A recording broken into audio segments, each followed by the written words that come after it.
আল্লাহ পাক কোরআনের আয়াতগুলোকে তুলনা করেছেন আকাশের তারার সাথে। কিসের সাথে? আকাশের তারার সাথে। আকাশের তারা কি করে?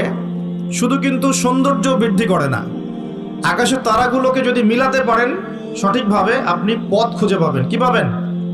পথ বা রাস্তা খুঁজে পাবেন। যদি আপনি কোরআনের আয়াতগুলোকে মিলাতে পারেন, আকাশের তারা মিলালে যেমন পথ খুঁজে পাবেন, ঠিক একইভাবে কোরআনের আয়াতগুলোকে যদি মিলাতে পারেন তাহলে আপনি হেদায়েত খুঁজে পাবেন ইনশাআল্লাহ। তাহলে এখানে একটা মিল আছে না? এখন সূরা মুলক আল্লাহ রাতে তেলাওয়াত করতে বলছেন, আর রাতের বেলায় আপনি আকাশের তারা খুঁজে পাবেন। মিল পাচ্ছেন? আরো একটা মিল বলে দেই। সূরা মুলকের মধ্যে আল্লাহ পাক বলেছেন আকাশের তারা দেখতে। কি বলেছেন? আকাশের তারা তাকাতে বলেছেন।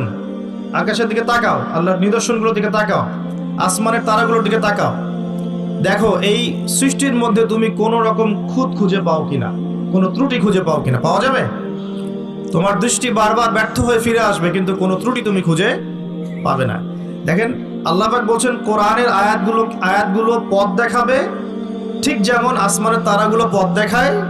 আবার আল্লাহ পাক রাতের বেলায় সূরা মুলক তেলাওয়াত করতে বলছেন, যেই সূরার মধ্যে তারা দেখার কথা আছে। মিল পাচ্ছেন?